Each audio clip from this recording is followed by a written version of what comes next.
mayroon pa tayong ulam na natira na bossing, kaya ipapak ko siya at ibibigay ko doon sa kaibigan kong Egyptian. Mahilig yun sa mga pagkain na mga seafoods. Bigay ko sa kanya to dahil hindi naman kami nakain ito ng isda na to. Favorite niya to eh. Favorite niya to. Tamba na isda.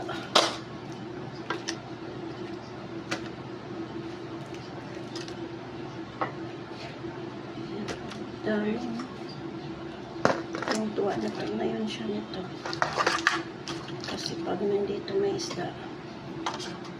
Ayan, sobrang saya niya yan pag nagluluto ako, pag may natitira. Madalas naman may natitira kaya ito.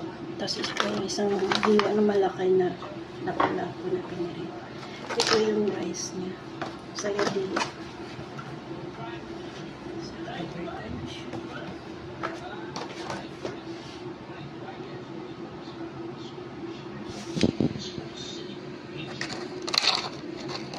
Kasi tawagin ko yung driver.